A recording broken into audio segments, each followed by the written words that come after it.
Hello, hello, hello, everybody. Welcome back to the Barely Bookers podcast and happy Wednesday. We are halfway through the week, which is fun. Um, yeah, there's not really a lot going on, but we do have. We're reading Wicked for by Jennifer L. Armentrout. I guess I should clarify because there is also Wicked by um, Gregory. I forgot his last name. The one about the Wicked Witch of the West. Yeah, not that one. The one by Jennifer L. Armentrout that's being turned into a movie soon. We're reading that for the Barely Book Club. So if you want to join in that, it's on Discord. It's going to be a lot of fun. So that's available. Also, on Fridays, I'm going to try and stream Among Us. If you joined yesterday, 2 days ago, I guess, actually, it was on Monday. If you joined on Monday, I had some computer difficulties, but I'm trying to get a new computer eventually. So there's that. And hopefully that'll be resolved soon-ish. But I'm going to try and stream Among Us on Fridays at 6 o'clock Eastern Standard Time. So if you like Among Us and you want to join, it's a lot of fun. And if you don't really like Among Us, you can still join and chat with me. I'd love to actually see some people. It's hard because this is an audio medium, so I don't really get to see comments or anything. So I'd love to interact with you guys more, whether you join in chat or if you comment on Instagram or TikTok or something. I'd love to put faces to names, that kind of thing. Chat with you guys some. I kind of wonder what you guys are thinking about the podcast.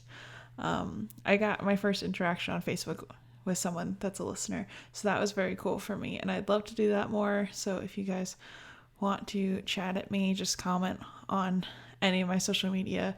I just love to know what you guys are thinking, that kind of stuff.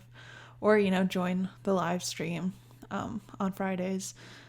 And if you're wondering if I'm doing it on Friday, just check on Instagram that morning and I'll have a post up on the story. So that's how you know if I'm live streaming on that Friday.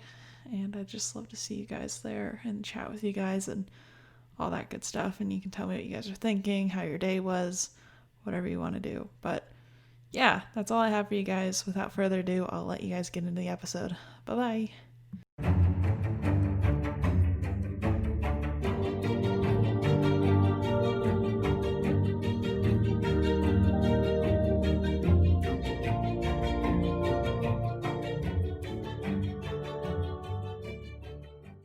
Hey, hi, hello everyone. We are back with another episode of Little Women, and I'm once again joined by Kendra. Hi. So we are starting with chapter 29, Calls. So somehow Amy bribed Joe into making 6 house calls, and Joe absolutely hates them. And she talks Joe into putting on her best clothes for this. And Joe is just not having it all at all, but she's been bribed, so it is what it is. So Joe's all dressed up now and she's not happy about it. And Amy tells Joe to be quiet and elegant at the first place, which Joe takes very seriously. And she can't get her to say more than yes or no. And she's just being the most dramatic. So after the first place, Amy tries to get her to do the opposite and sit and gossip. And Joe is like, okay, fine, I'll totally do that. So Joe immediately starts gossiping at the second place about Amy. And after they leave, and Joe realizes that Amy wants her to make the first move to leave. So they leave, and Amy says that behavior was honestly worse because, Amy just can't pick what she wants Joe to be like. So then at the third house, Amy told her to behave as she pleases because she was just being dramatic. I like the second house because in the conversation she was having with the males, it made Amy look like a whore. Yeah. I know, she's like, you made me seem fast. And I was like, ooh. Ooh. But it's she was talking about what, riding horses?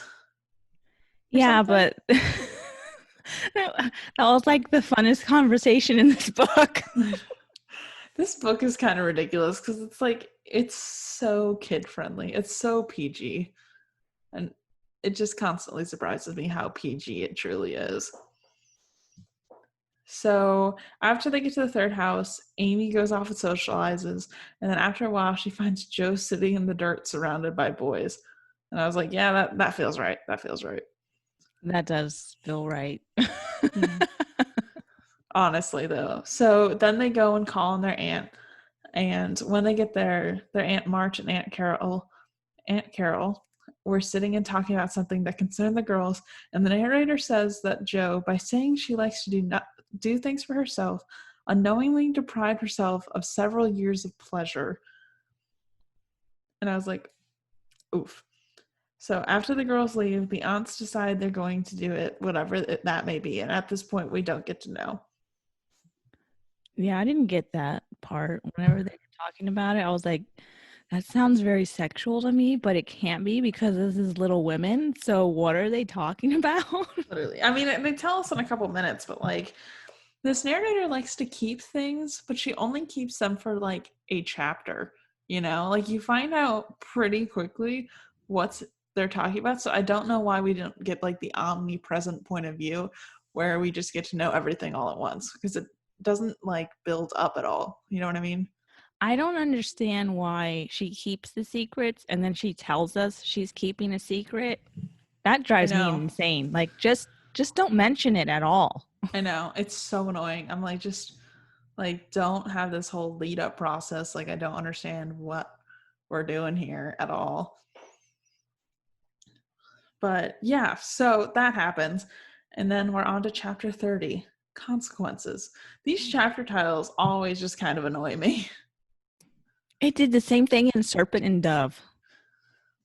I honestly, because I wasn't writing notes in Serpent and Dove, didn't read the chapter titles because I, as a reader, just skip chapter titles because I feel like they spoil the chapters.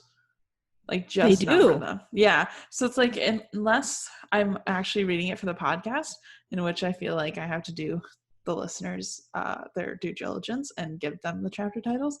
I don't read them because I don't like it. I don't think that you should give away all your information in a chapter title. Like don't try and summarize it to me. Just say chapter one. I can't do that. Like if there's words on the page, I have to read it. Really?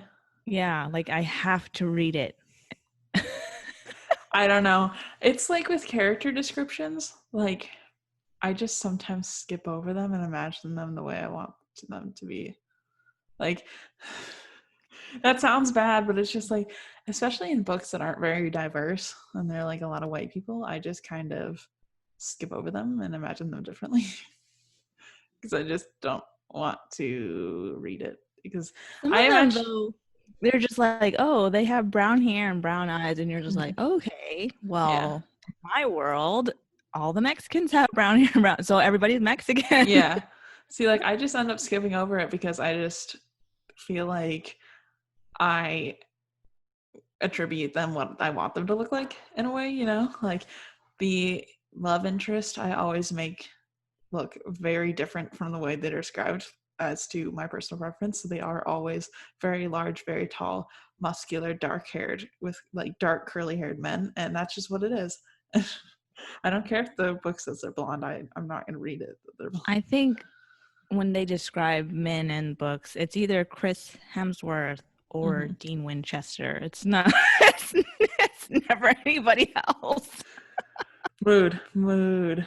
Big facts. Like I just every time I see photos of like fan art, I always get a little surprised because like I'm like, oh yeah, that's what they're supposed to look like, huh? I Okay. do too because I'm like I was reading I read Red, White and Royal Blue and I Mm-hmm. loved that book and then I saw like the fan art for it and I was totally shocked because I kind of had forgotten that the English prince is supposed to be like blonde hair and blue eyes. Uh, yeah.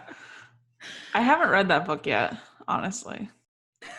So, anyways, now Amy is prepping for the fair, and the day before the fair actually happens, May Chester is super jealous of Amy. So after setting up the entire table, Amy is told she no longer gets to work at that table, at the art table. And Mrs. Chester is giving it to her daughters because it's like the center point or whatever. And Amy's like super salty about this. And they told her to go to a flower table, which is not an important table for whatever reason. And she sweeps up all of her art off the table. And then they're like, oh no, like, ooh, okay, because that's all that was, at this table. And where she was selling all of her own art. And they're like, oh, wait, so we don't get to keep your art even though we're kicking you off the table? Like, no, you don't get to keep her art. What? So I now, thought that was I thought that was so stupid. The fact that they thought, let's just kick her off the table and we'll just keep her stuff and sell it. Like, yeah, no, I mean, if you're gonna move her table, why wouldn't she move her stuff with her? yeah, I know. And it's like, this all stems from the fact that they thought that Joe was making fun of May Chester yesterday. But it's like no one wants to communicate with each other, so they're being super shady about it for absolutely no reason. And like Amy's all distraught. So now like the next day, no one's coming to the flower table, and out of the kindness of her heart, Amy puts all her art on the art table that May stole, so that there's actually things on the art table except May's weird vase. But didn't Joe make fun of her? Wasn't Joe like pretending to be one of the girls? She kind of made fun of her, So they but kind of had a reason. they can't come after Amy. You know That's what I true. mean? I don't know. If I was a sister and then somebody made fun of my sister, I might have went after their sister too. But I'm petty like that, so See, I have no morals, okay, guys? my thing is, I am not like I'm I think my thing is I'm not someone that can do like casually try and like irk you to if I'm upset with you. Like if I'm upset with you, I'm in your face like, okay, why were you talking all this trash about me behind my back? And I heard about it from all these other people. Like tell me right now why you did that. And so I'm very confrontational. Like I'm not one to avoid conflict or to like do what May's doing right now, which is like, oh, you irked me and I heard that you were making fun of me, so I'm going to kick you off the table at the fair. Like, I would literally have gone up to her and just been like, so why am I hearing all these things? Like, tell me your side of the story or give me an apology right now. But I wouldn't be like, oh, I'm going to just like kick you off your table and take the art table for myself that you worked super hard on. Like, that's just annoying for me. I don't like to beat around the bush, I guess. I don't do that either. Like I'm like you, I'm confrontational. I don't like conflict, but if like there's no way to get around it unless we have the conversation. So it's either we have the conversation or I just cut you out. Mm-hmm. And that's it. I mean, I don't need to have it. I'm one of those weirdos. I don't need closure from you. But if we're going to get past whatever happened, we do have to talk it out. And if you don't want to talk it out, that's fine. We don't have to talk it out, but I'm not going to talk to you anymore. Yeah. Because I won't be able to get past it. I won't be able to look at you in the face without wanting to punch it unless we talk it out and figure out what happened. Yeah. See, like I don't necessarily need to have to talk about it, but like if I have to see you, like if it's one of those things where I can avoid someone and like we don't talk normally and we never are in the same circles, like I'm not going to go out of my way and be like, so I heard you were talking about me, blah, blah. But like if you were someone that's like a friend of a friend and I hear that, then I'm obviously going to be like, okay, we're going to have a chat. Like this is a conversation that needs to happen because I'm not going to deal with this. Yeah. And I have another chat. So. It is what it is. So anyways, Amy goes home that day and she's all salty. And Joe says that the tables are about to turn.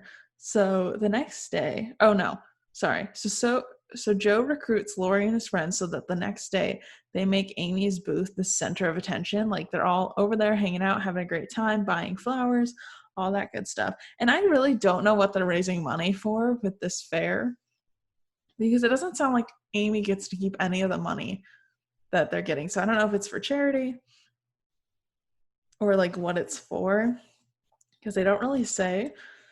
But I don't think like she gets to keep any of the proceeds from the art that she's selling. So I don't really know what that's about. I like the power that Joe had over all these boys. And I Me don't too. understand it because, okay, I could see Meg having this power, or even Amy, because they're the pretty ones or whatever. Mm-hmm. But Joe is never described as the pretty girl that can wield this kind of power. So I'm going to assume that it was all Laurie, the fact that he's in love with her. Probably. Or at least at this point, I do think that he's in love with, like, there's all kinds of signs. Yeah. And he's the one telling his friends, let's go do this. Probably. Like Joe can just make Laurie do whatever she wants. So probably.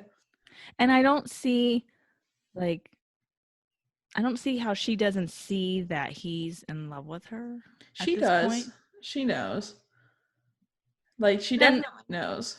If that's the case, if she does know,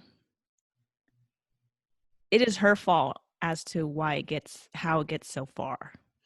I think she thought if she continued being his friend that it would go away. And like I think that's kind of like the being naive, and like because she is still kind of a child, where you think, oh, this is just kind of like puppy love, it'll go away. But like for Laurie, he didn't want to let it go, and he didn't look at anybody else for it to eventually fade. And Joe tells him multiple times, like, you need to go be around other women, like this is not going to be a thing. And Laurie is not willing to accept that. So I just feel like there's really not much that Joe could have done except like stopping his friend, and I really don't think that's beneficial either. I don't know. I think she should have just stopped being his friend. I think that was really cruel. Like, I think it was because even though she was saying that, I'm almost pretty positive that Joe was still flirting, or at least to him, he thought it was flirting. You know what I mean? Like, there's two different brains here. His is going to think something different. Even if you're nice to him, he's still going to take that as flirting. And at that point in the relationship, there's no going back from that. You know what I mean? Yeah. Like, once they make that determination that they like you and that everything that you do is flirting with them and that everything that you do means that you want to be with them, you can't go back from that. There is no, okay, it's just going to go away. No, it just gets worse and worse and worse, as it shows in the book. Yeah. I also feel like that's not Joe's fault though. Like, I don't feel like she necessarily had to like cut him off, because like ultimately this is his own problem. Like, she's told him, hey, find someone else. There's no way I'm ever going to be interested in you. And even like when he proposes later, she's like, no, I've said it 8,000 times, I am not interested in you. So it's like, I never really feel like, I understand Joe's perspective, whereas like she's tried and said multiple times, like, hey, no, this isn't going to be a thing. And like, after she tells him all this and he still tries to propose, like, that's his own fault. Okay, like he's just got to deal with that. Like, I don't know, that's his, that's not Joe's problem. Yeah, when he does propose, well, he doesn't propose, but when he like they're fake proposals her, yeah, when he corners her and is like, we need to talk about this, and she's like, no, we really don't. He should have known the answer right then and there. Well, he said he did. He's like, I think I already know the answer, but like I'm still gonna try. And she's like, I've said this 6 million times, I am not interested. And he's like, Here's the thing though, I think she was interested. In all honesty, I think she truly was interested. I do think she was in love with Laurie, but because of the fact that they were not her parents, because her parents, remember, got along so Mhm. well, never argued, perfect couple. Yeah. Because they weren't her parents, Mhm. she thought that they wouldn't work, which is not true. Yeah. They had a lot of passion between each other. I think Mhm. they could have had some really good sex. But no, they threw it all away, all because they would get into arguments every once in a while. Oh, come on. See, Please. I really think that Joe, I don't think she should have ever ended up with anybody, honestly. Like, I think she should have been a great spinster. Like, I feel like modern day, she is the one night stand spinster. She has lots of one night stands. And I love that for her. Okay. But like, I don't think I think she liked to fight with Laurie, but I don't think it was necessarily love. Like I think it was like an easy, comfortable. I could see friends with benefits, okay? But I don't think I could ever see them like in a serious relationship because I just don't think Joe's the type. And I know they like tried to make her the type at the end, but I don't think in her character that she's the type for like serious, long lasting relationships just because I don't think she'd be interested. Like, I think she has a lot of goals and like she was very, very work centered and like very focused on becoming the person she wants to be. And then they just destroy that at the end and make her like every other character. And I'm like, no, no, no, no, no, thank you. Well, in her defense, which I don't do this very often, I do not defend characters very often.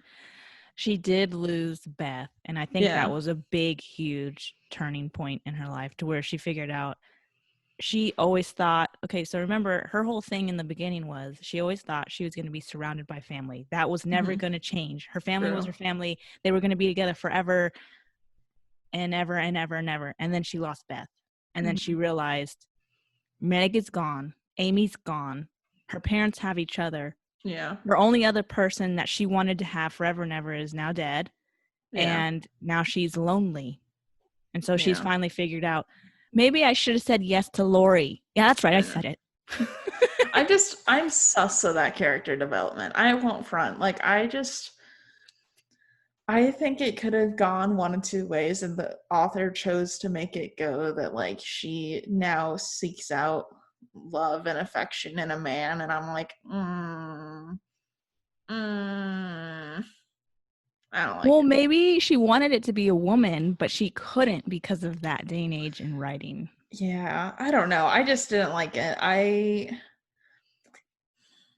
It made me unhappy because I just don't think that Joe is the type. Like, I think she should have just opened that school by herself, and I could have seen that ending. But then saying that she's like married with like kids and blah blah blah, and I'm like, yeah, I could have seen the ending and have her very happy through that if they didn't make her get married at the end. And we're gonna talk about that more when we get to the ending for sure. But like, I don't know, it just made me salty.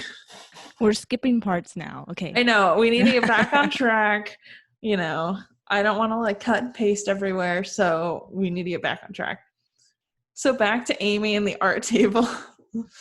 So everything at Amy's table, at the flower table, completely sold. Oh, sorry.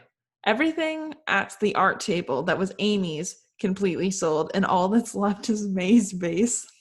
That's the only piece of art that she brought over. And That's really embarrassing. I know. So Amy whispers to Laurie to go buy the vase so that like May isn't just sitting there with her art all upset. So he does, and carries it around all day.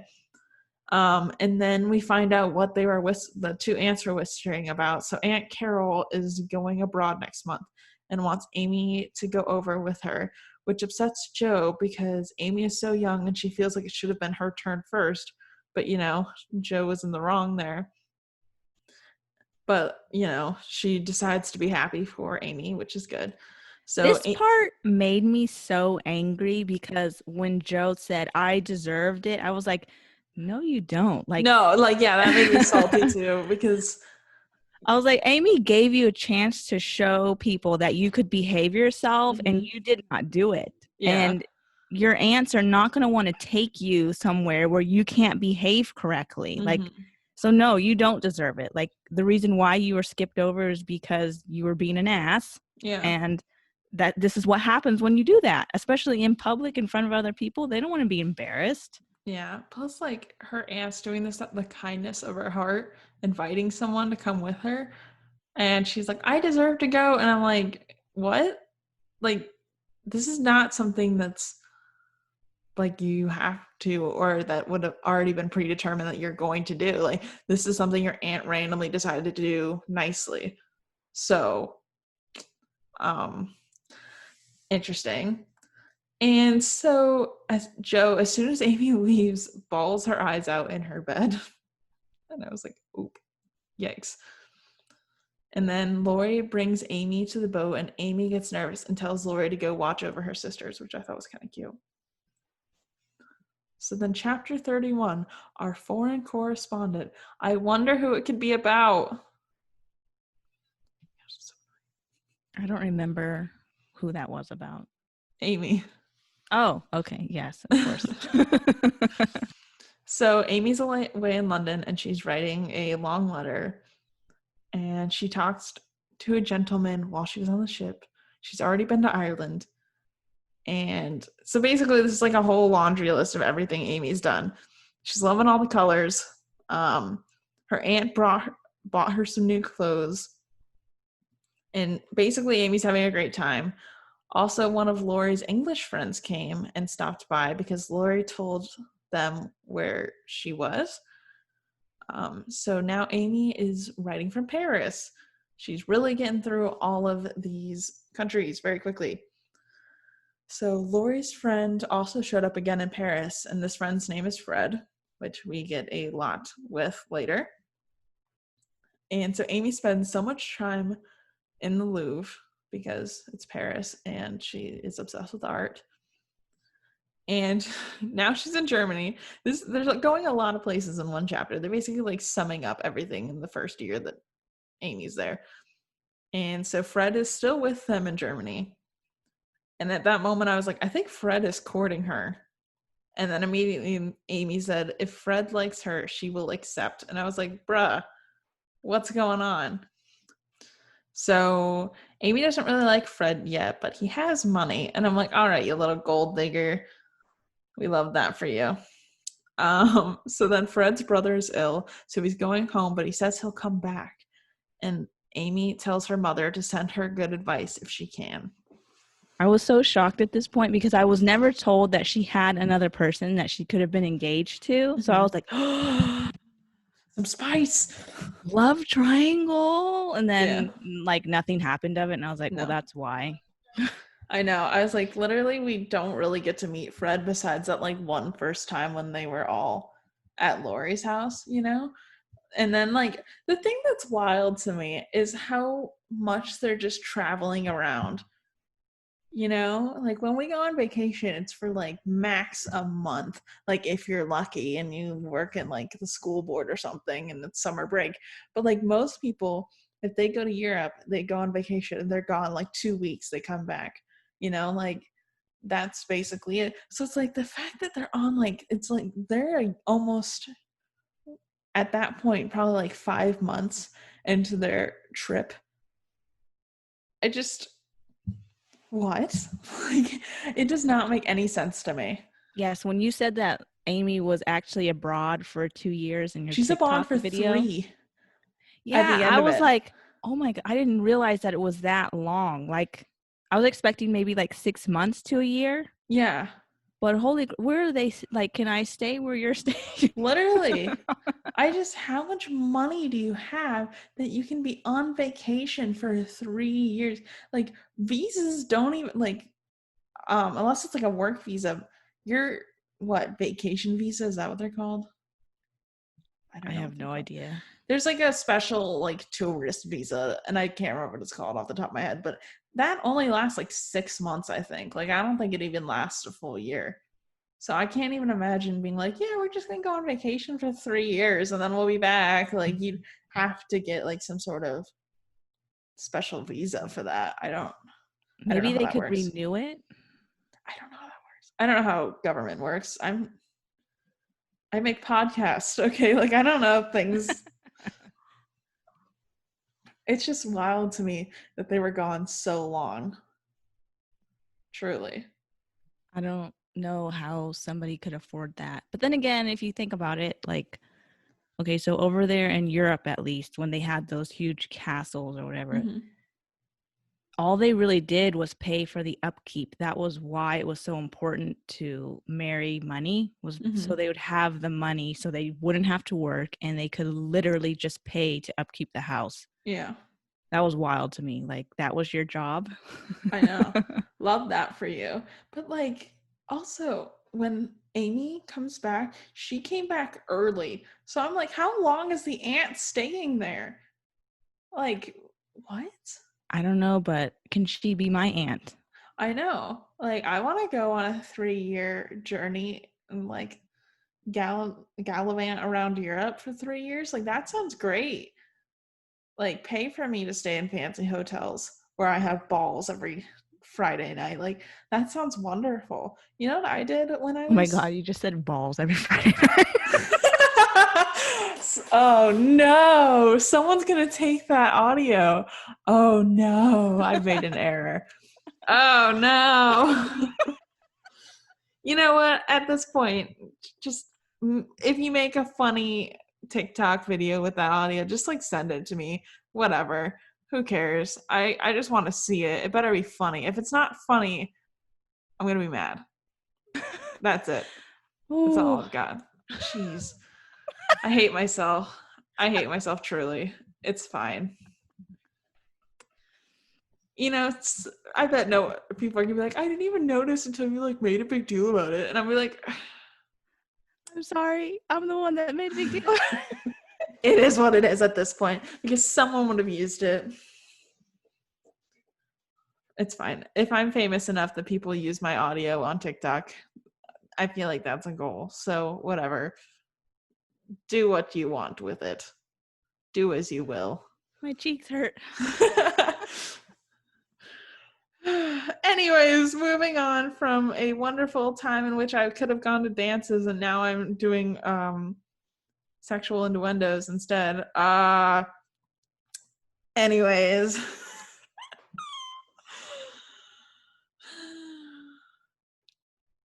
uh So chapter 34. Tender troubles. I This just gets worse. I just laughed for like straight 4 minutes. The amount of calories we just burned made it worth it. It's fine. I honestly, rereading this chapter title of Tender Troubles, it just sounds like they didn't make chicken nuggets very well. And I forget like tender is an emotion, like, or a person, something that you can describe besides nuggets. Chicken nuggies.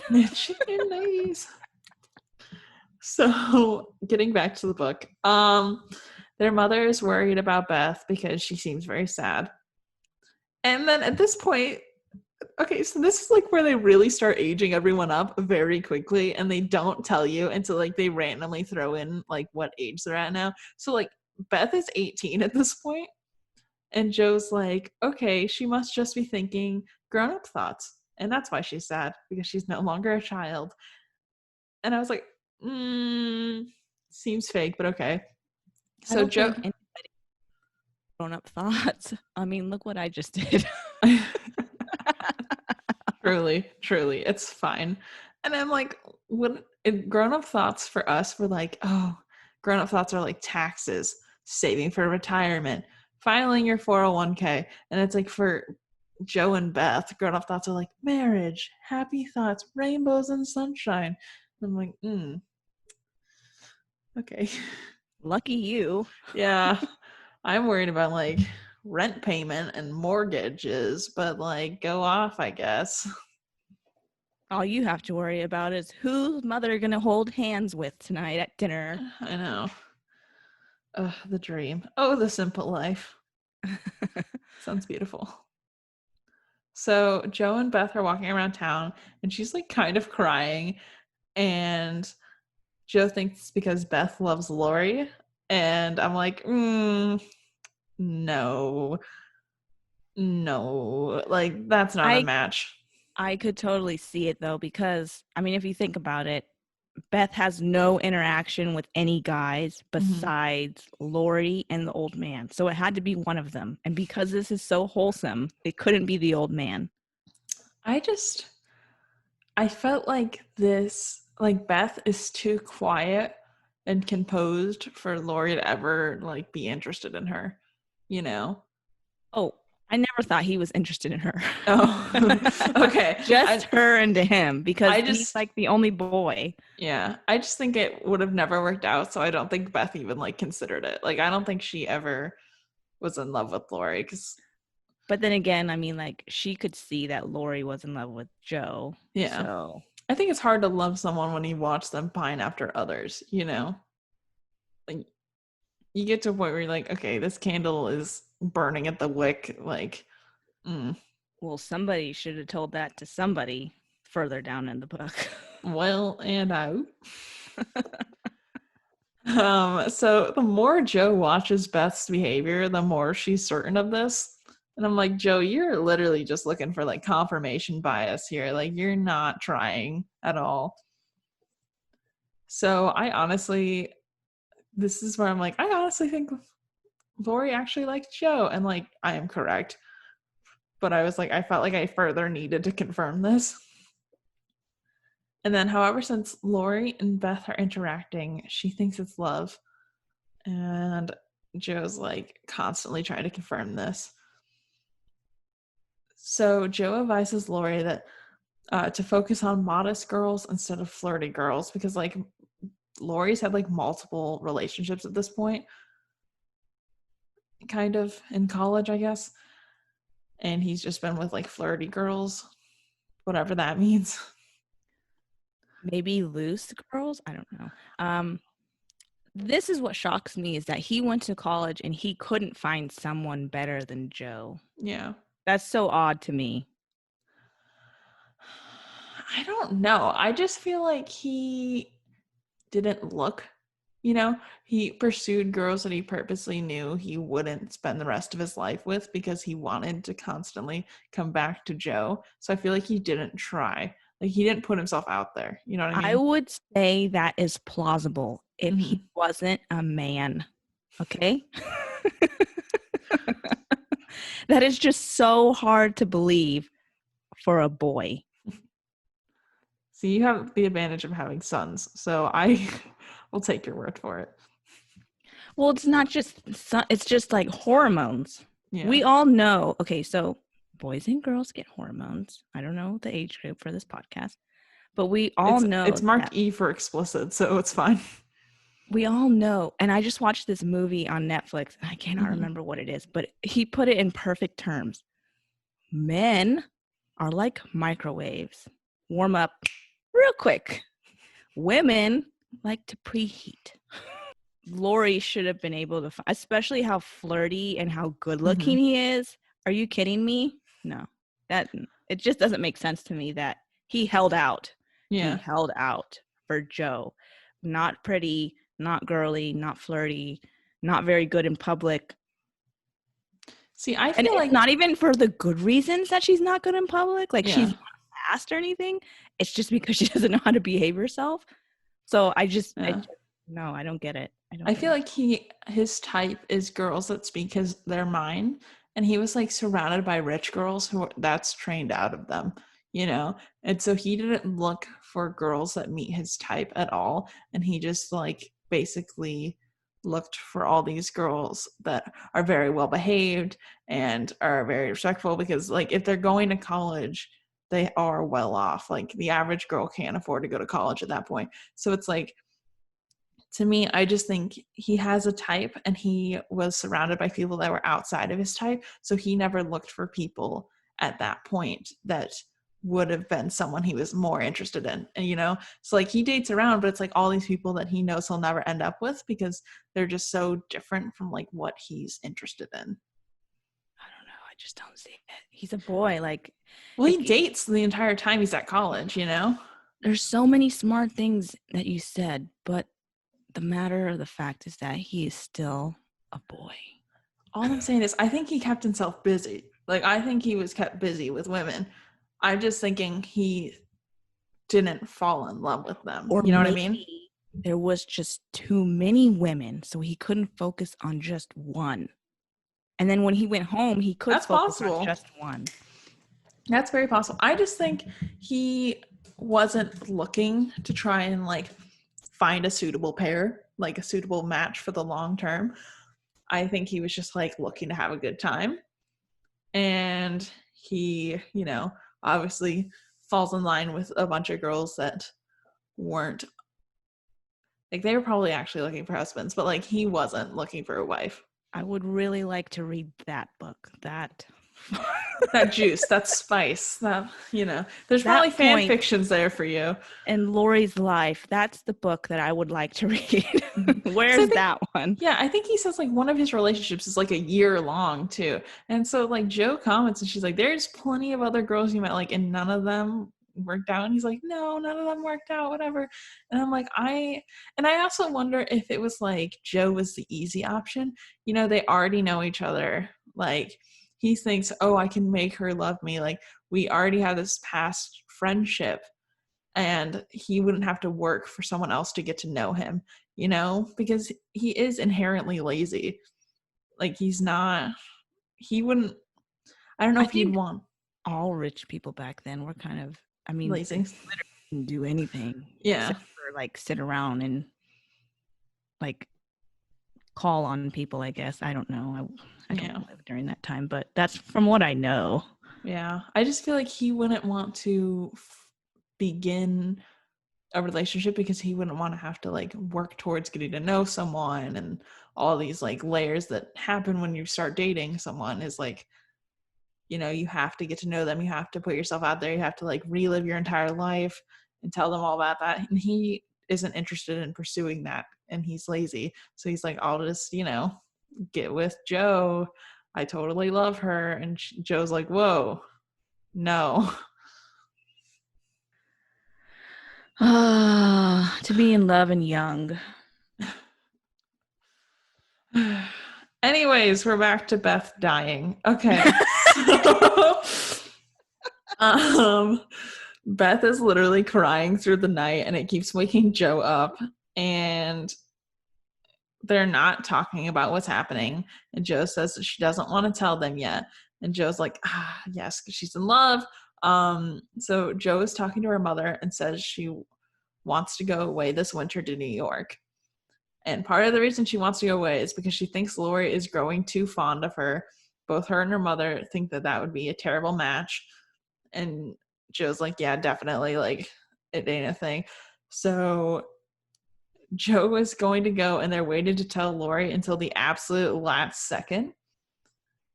And then everything happens very quickly in this book. So she makes a decision to go, and now she's like immediately leaving.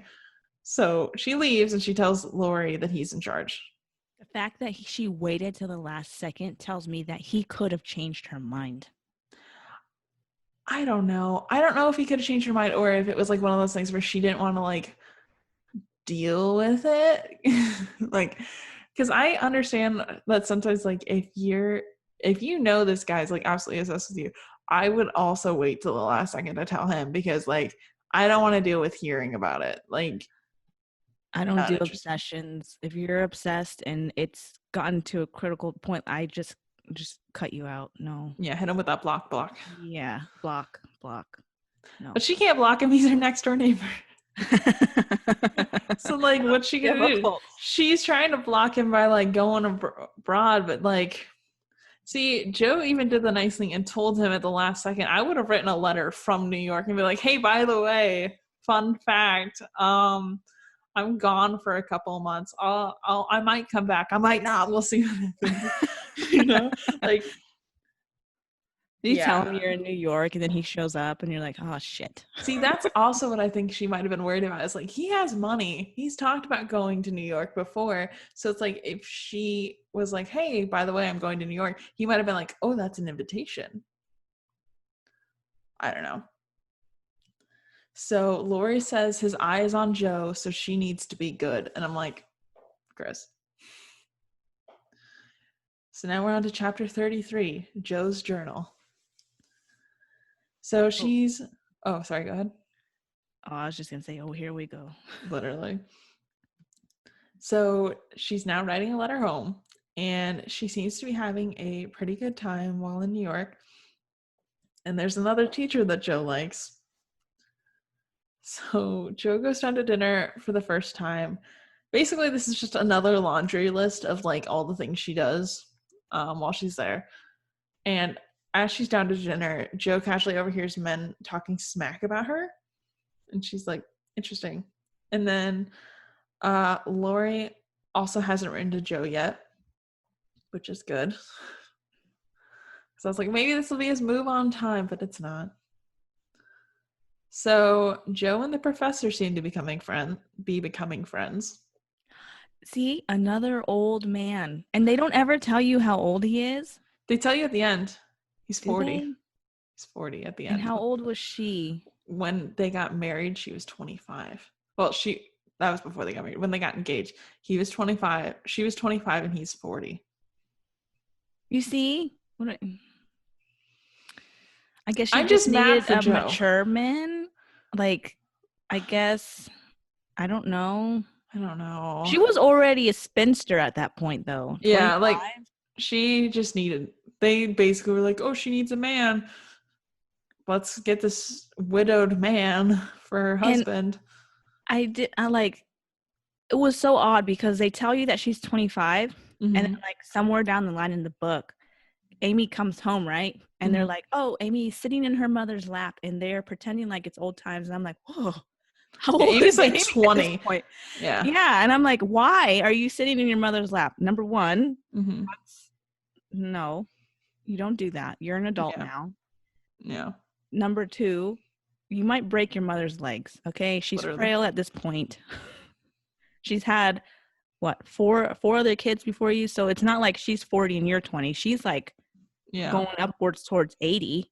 She was 60. She was actually 55 at that point. Still, she's fragile.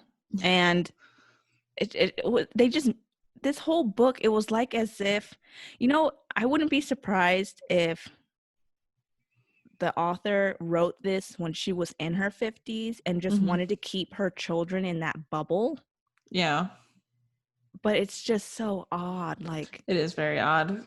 It's especially, and even back then it would have been odd because at 16 you were coming out and they were trying to marry you off. So for you to want your child to be sitting on your lap at the age of 20, 25 and all, it's just no. Yeah, it was very strange. It was like the mother kept trying to keep them home and keep them young and kept calling them like little women and like tried to keep them as children forever until they like happened to luckily find a man.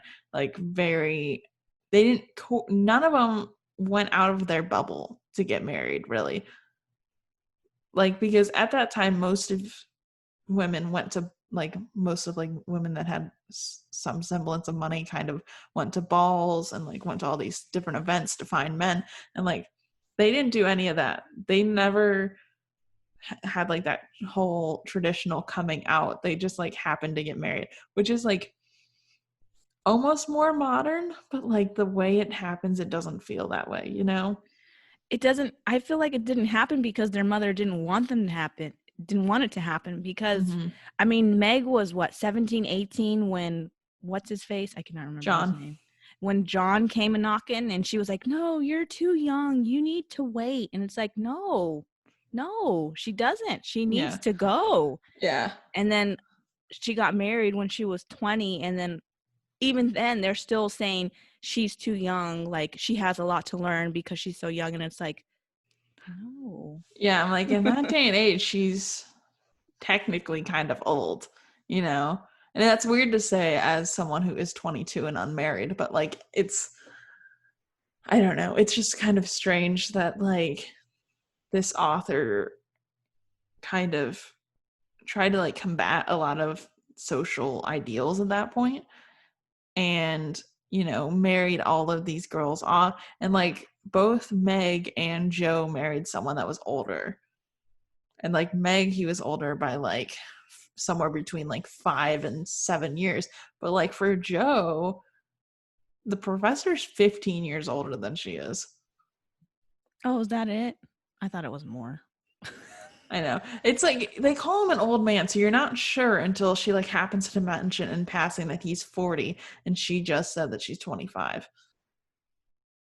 Yeah. Okay. So now you say it's 15. It doesn't seem like such a big difference, but It's still just kind of weird because in the entire time that she is in New York, and like we're gonna get through that part and like talk more about it, but like the entire time she's in New York, it seems very platonic.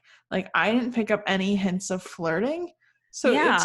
it felt very out of the blue for her to be like, for Mr. Bear to be like when he proposes, he's like, yeah, I was gonna ask you like at the end if you liked me, and I was like, whoa, what? Yeah. I didn't get it either. I was just like, and then the other thing was Joe was not being herself there either. Like Mm-hmm. they described her as like super shy and quiet Mm-hmm. and stoic. And I'm just like, are we talking about the same person? Because I literally read like 500 pages of her being a wild child. Yeah. And now all of a sudden she's behaving. Like I her really, character arc went up and down and up and yeah. down and up and down. I feel like they did Joe so dirty throughout this entire book because it's like they take away her character development as they see fit. Like, and it bothers me because I feel like they could have had Joe be a very cool aunt, like, but she wanted all of these characters to get married, and I feel like she got down to the end of it and she's like, oh, I don't have someone for Joe, let's pull back that professor that she happened to hang out with once 5 years ago, and now she gets to marry him. And I'm like, really?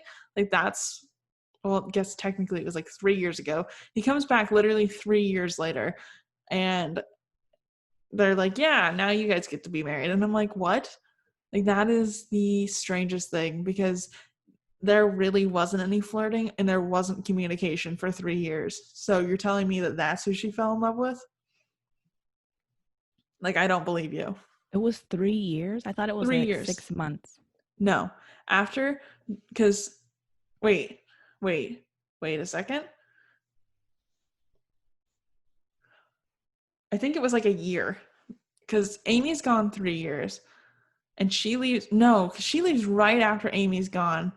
No, because they do that time skip. So it's probably somewhere between 1 year and 2 years because Laurie's gone for 6 months by the time he goes to Nice, France, after Joe rejects him. And she doesn't reject him until she gets back.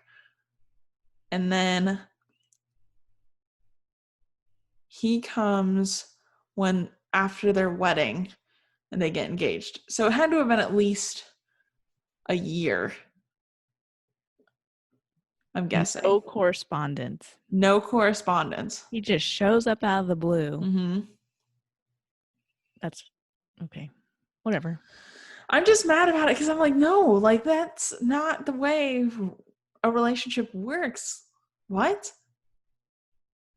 Like I don't understand like why she's just like this random man is gonna be the one Joe falls in love with. And I'm like, really? Is it? Like, why? I can't answer that for you. This whole thing is making me very angry. literally we're getting into a lot of like heated subjects, disagreements, but it's fine. Okay, so flashback to Joe being in New York now. So it's January and she's been there a couple of months now, and Mr. Bear got her a Shakespeare book for Christmas and Joe got him small trinkets or something. And Joe went to dinner again, and it sounds like they did some sort of like dress up acting thing. I don't really know. So then chapter 34, a friend. So Joe seems to have walked into a group of men and trying to get a story published by Mr. Dashwood. I don't know. So she tries to get the story published. She tries to go to a newspaper, and they told her to leave it if she would like, and she bowed and walked away. And Joe went back and said that they said they'll take it, but they want it a bit shorter. So they want all the words, um, the morals taken out of the story, and the editors say morals do not sell nowadays. And he said they pay 25 to 30 for the story when it comes out, and Joe wants her name to be anonymous. So Joe goes over there to call for the money after like shortening it and taking the morals out. And she's starting to like make quite a bit of money from her stories, which is good for her. And this is the point where she starts to go off the deep end and basically do what every writer does, and like has a very suspicious search history. And she starts looking at terrible things that would get the FBI curious, as you do as a writer. Is this when she starts making, see, okay, whenever they started talking about how she was writing these stories, I was thinking more along the lines of smut. Yeah, I get that. I get that. Because they like talk about how she like basically is like losing her morals from writing these stories. So like I forget that like to some people that gore and, you know, not necessarily like scary stories, but like crime shows and stuff like that is like bad for your morals. And like I could definitely see thinking smut instead. How is that bad for your morals? It is Because, teaching you how to not kill someone. yeah, I mean I get it, but like also I think like for her they're thinking like a lady shouldn't know about like murder and death. I'm like, okay. But shouldn't she, like, I heard a rumor that a lot of women way back when used to kill their husbands whenever they used to like beat them. Mm-hmm. They couldn't get out of the marriage. Someone would be poisoned randomly, and then they were off to go do what they wanted without being beaten every day. I mean, it doesn't surprise me. I haven't heard that, but it doesn't surprise me. Like, I get it. Like, when divorce isn't an option and you're suffering through a lot of abuse, like, I would definitely understand just, slipping some rat poison in because, that is what it is. But I don't know. I could not have lived in this day and age because, like, basically women are just property, and that annoys me. Oh, I couldn't have lived in there. I would have been in jail or burned at the stake.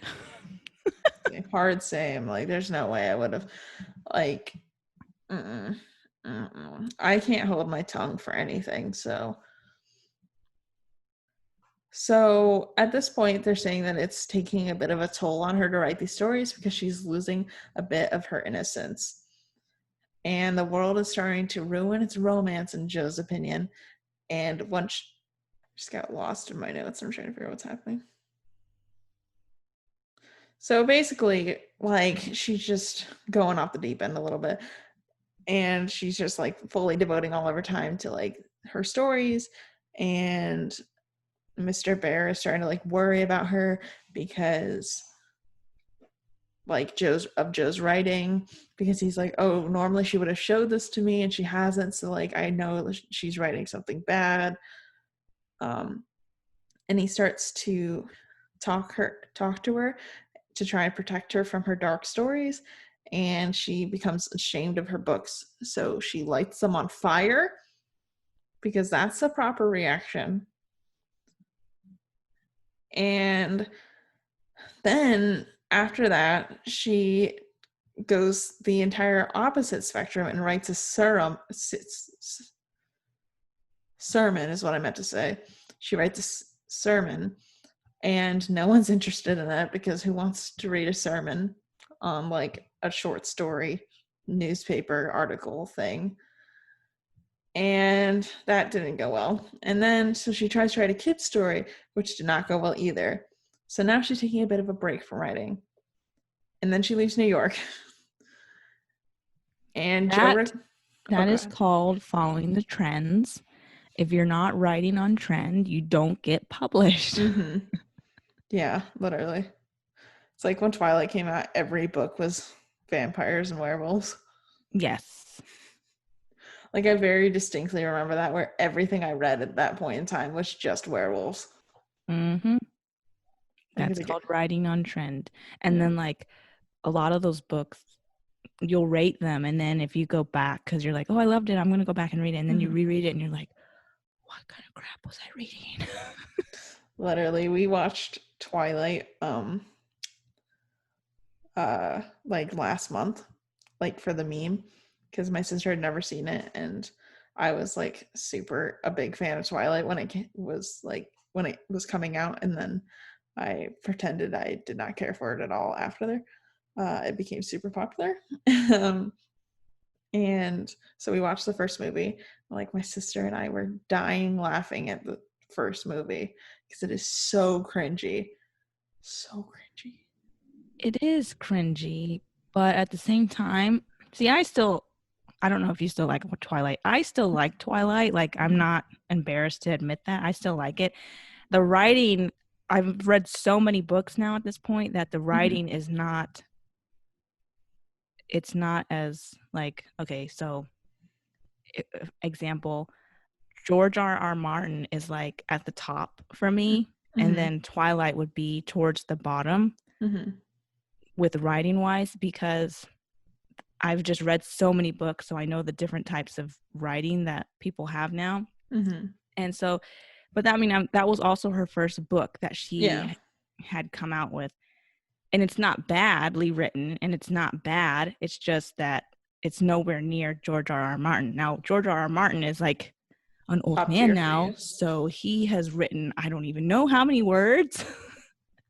So it's not fair to even compare that book to that one. But I'm just saying, I still like Twilight. So for me to watch the movie, even though I know it's not the greatest movie, it's so much faster than reading the book for me. I don't mind Twilight, and after like the first movie is just horribly cringy, but like after that it gets better. Like we binged all of them, and like by the end of it we were like, why are we like into this now? But like the first movie is just so cringy, and I kind of I I don't think they could have done it any other way where it wouldn't have been cringy. Like I think it had to have been kind of cringy, but I don't hate it. Their acting skills got better. And then also you have to remember that I don't think anyone wanted to do the movie. No, not a single soul wanted to do that movie. And like the thing that always bothered me is people were like, "Oh, like Kristen Stewart's such a bad actress because of Twilight." And I'm like, "No, she was specifically told to act that way. Like everyone acted horribly in that movie." Okay, like I am not on the Kristen Stewart hate train. I'm not here for it. She was very, very bland to me. Like every movie that I had ever seen her in, it was like the same character. And then like now she's reinventing herself. It's like after her like 28th birthday or something, or 30th birthday or something, she reinvented herself. And now she has like so much more personality now. Well, she It's got really weird. typecasted. Like she basically, everyone wanted her to act that way. So it's like everyone's like, well, she's such a bad actress, all this stuff. But I'm like, every movie they put her in, they told her to act that way. So it's like she did her job well, but like it looks like she had no talent. You know what I mean? So it's like Colin Firth constantly getting typecasted for characters like Darcy.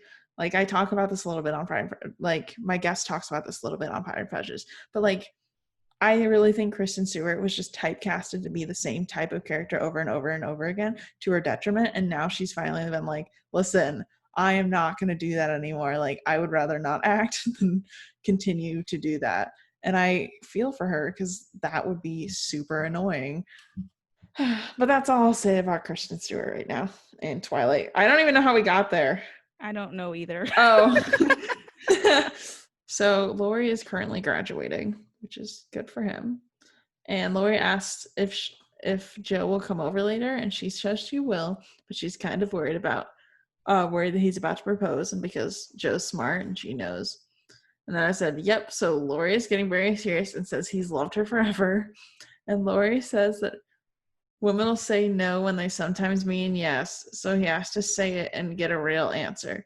And I'm like, no, Laurie, no, stop, please.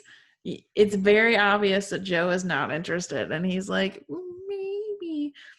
And then I don't know. If I was Laurie, I would want to ask the question too, just because I would need an answer. But I don't think, like, after she would have said no, I don't think I would have been that person that would have been like, oh, well, you'll change your mind. I'll make you fall in yeah, love with me. No, after she would have no. said no, I would have been like, okay, so I've asked. That's her answer. I'm done with this. I'm going to move on. I feel like when I was immediately getting to the point where I was like, I very seriously need to ask you, like, if you're, and she's like, I am not interested. I would be like, okay, that's very clear. And he's like, I still need to ask. And I'm like, no, you don't. Like, she already gave you the answer to your question. You just still feel like you need to fully say it. And I don't feel like there's a reason for that. I'm one of those people where I have to ask you so I can make sure that the answer is what I think it is, if that makes Yeah, sense. I But get that. again, with Laurie, it was like she gave him an answer and then he was like, oh no, but you'll fall in love with me eventually. I'm Yeah. not that person. Yeah. I'm not that person. Yeah. Just to make that clear. Like if you say no, I'm going to assume that you meant no, but I'm Yeah. also a woman, so See, I am very much a person where if I say no, I mean, never ask me this question again. I will end you. Like, I do not like to be asked the same thing twice. So if I've already told you no, and if I have to repeat myself and say it again, like, you're losing your vocal cords. That is what it is. Like, I am not going to say the same thing twice. I don't feel like I need to waste my breath in that way. So I don't know. I always get annoyed when they're like, I still need to ask you again, and I'm going to make sure. And I'm like, no, do not ask me again. You know my answer. I've given you the answer. Stop asking me. Like, and I just get annoyed with stuff like that, though.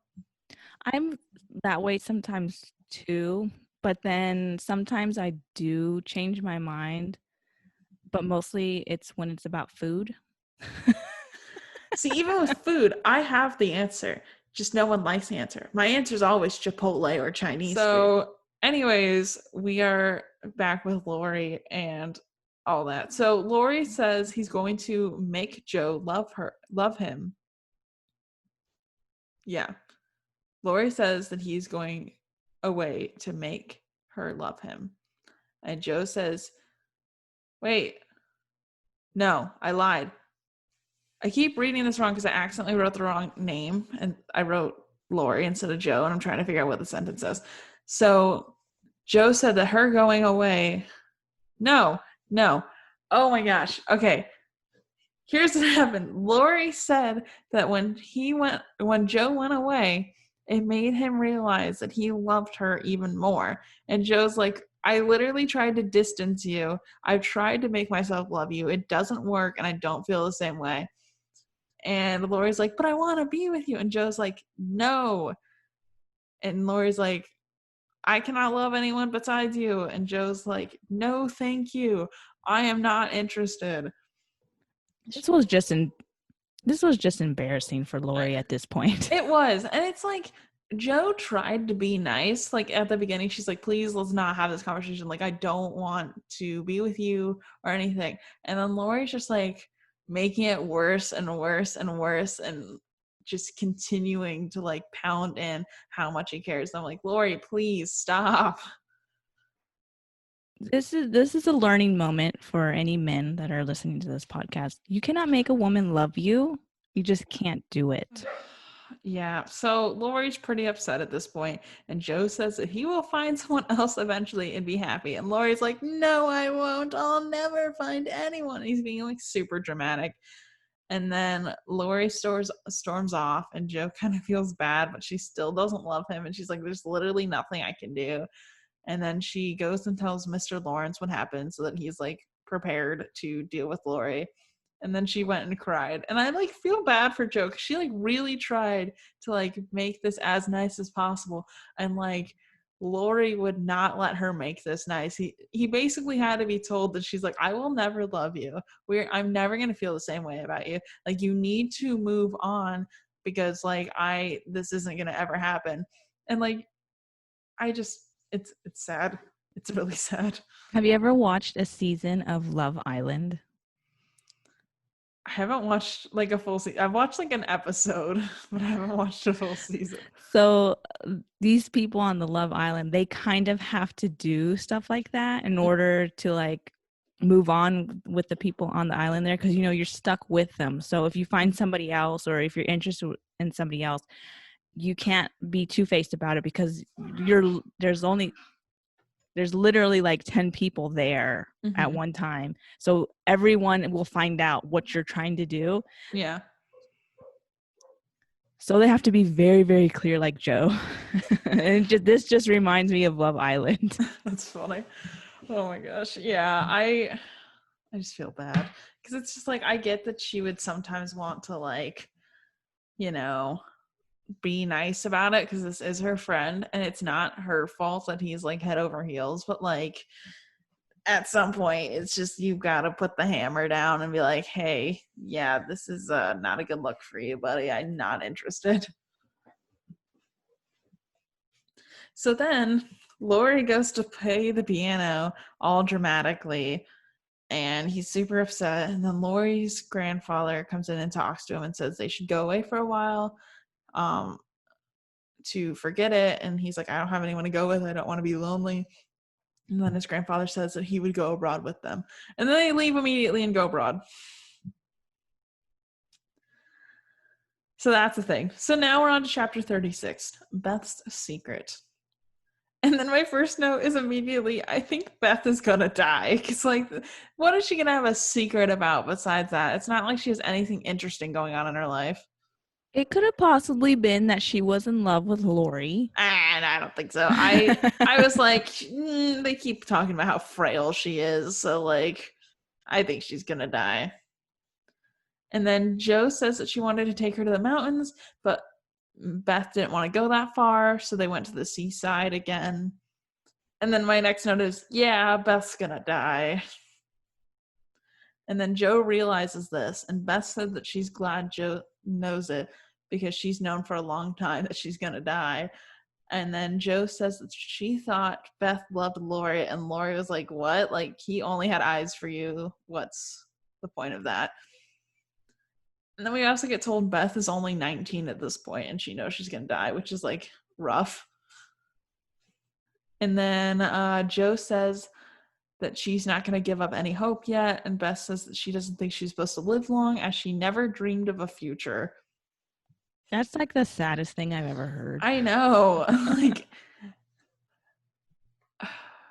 yeah, it's rough. It's rough out here. It's kind of like, so I don't know how much you've like heard of this discussion, but like a lot of Gen Z have kind of talked about how most of us didn't think that we were gonna like live past high school because of like the traumatic videos that we were shown in like middle school of like all the ways you can die. So like there was basically like you drink, you die, you do drugs, you die, you go in car and you get crash and drunk drivers will kill you on the road. And like so there's like this whole thing about like how a lot of Gen Z's been kind of destigmatized to always, and like we had all these school shooter drills, all this kind of stuff. So there was this, because yeah, there was like this whole thing about how like a lot of kids were like, oh, most of us didn't think we were gonna live this long, and I felt very much like Beth in this moment. Did you go to Catholic school? No, I went to a public okay. school. Well, yeah.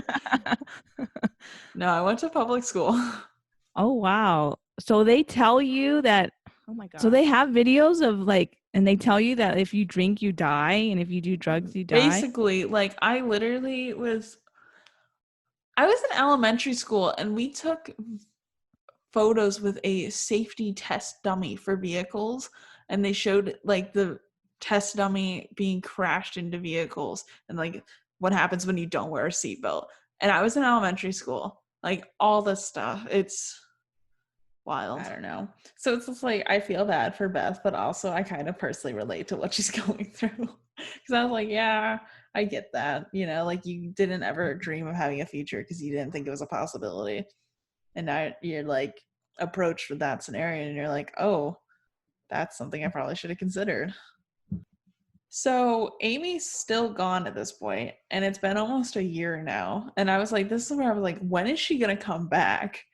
Like, I was like really surprised she was still gone. And then Beth tells Joe not to hope, but to enjoy her time with Beth instead. And then they come home, and her mother and father can tell that Beth is going to die. And I was like, ouch.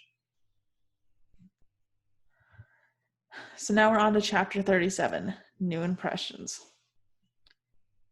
So now Amy's in Nice, France. I always forget that it's pronounced actually Nice, because I try to read it in English. And it's Christmas again. Christmas is literally the only holiday they mention.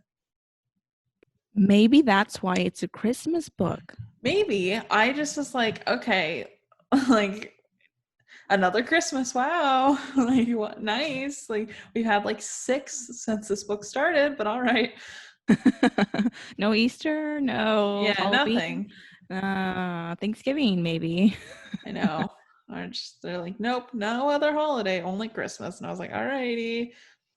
So Laurie is now visiting Amy, and they're gonna go to a Christmas ball tonight at the hotel that Amy's staying at. And Amy's driving Laurie around town, which is really adorable.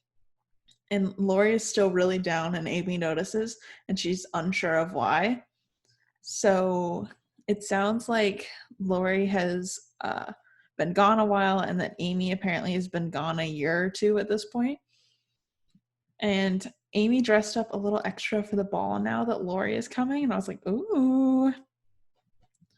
So Amy is literally pacing in the hallway, waiting for Laurie to come.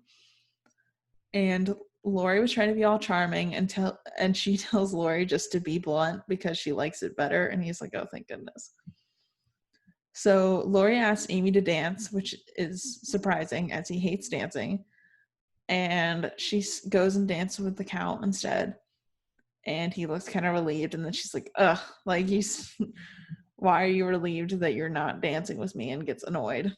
I feel like at this point, Amy already had a crush on him. I think so. And I don't know, because it just seems odd because she knows that he's in love with Joe. Mm-hmm. She doesn't know anything about him asking Joe to marry him, anything about that. But she in her mind, she's still thinking, okay, Laurie is in love with Joe, but yet you have a crush on him because you're getting angry at the fact that he doesn't want to dance with you anymore. Mm-hmm. So you may not like him, but you are crushing on him. Yeah.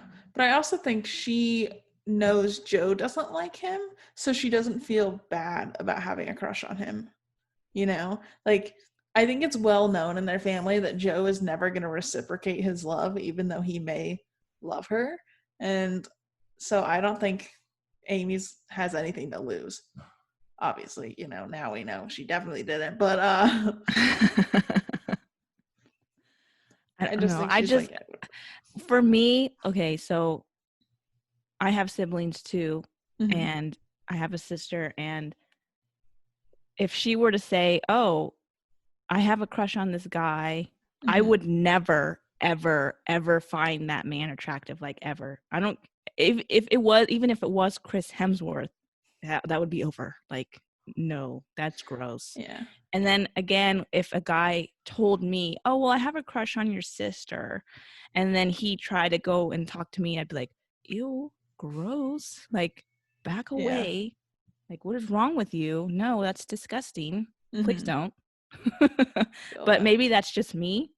I don't know. I also just don't think that Joe ever had feelings for Laurie, like romantically. So I don't feel like her and Amy aren't close either. So I don't think they ever had that conversation where Amy would get the vibe that they were like, that Laurie and Joe were ever going to be anything more than friends. So I don't think that she has that same attachment, that's still gross. But yeah, I can see what you're saying. Like, yeah. And then she's also been gone for so long. Yeah. So she, like, they didn't have a very good relationship, or at least I don't think they did. No, they didn't. Before she left. So now it's even more strained. Yeah. She's been gone like 2 years at this point. Yeah, so. And then she's also probably super, super lonely. Mm-hmm. Yeah, So, probably. ooh, boy, attention. Yay. So Amy takes a break from dancing and Laurie gets her some food and coffee. And they kind of talk for a bit. And then Laurie writes his own name down for dances and spends the rest of the night like catering to her every whim, which is kind of adorable. And then in this note, and it said, "Are they starting to like each other? I'm nervous." Yeah. Or actually, I don't think Laurie really did. I think at this point he just still thinks of her as that little Yeah. sister that he's always looking out for. I think at this point he was starting to get an inkling of like, because he kept commenting on like the change in her and that she's like very mature and all this kind of stuff. I feel like he was starting to get an inkling of a possibility, but I don't think he was full crushing yet, you know? Like I think he was starting to look at her as A woman as like, opposed to yeah, a girl, a yeah, little girl. that's what I think. I think he was like, okay, because they're actually just starting to like legitimately enjoy each other's company at this point. And I don't think that, like, I think Amy's definitely crushing, but I think he's just kind of allowing himself to heal at this point.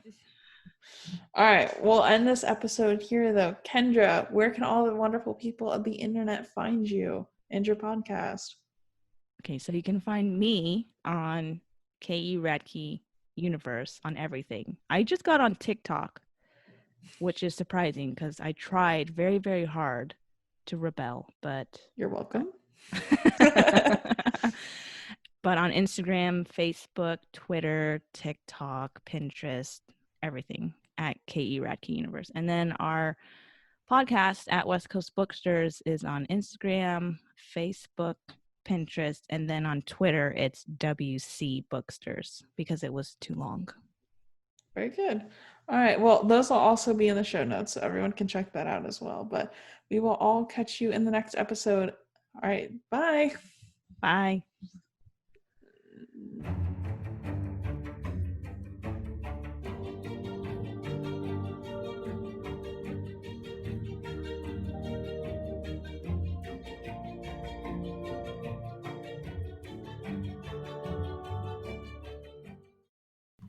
Thank you all so much for joining us on this episode of the Barely Bookish podcast.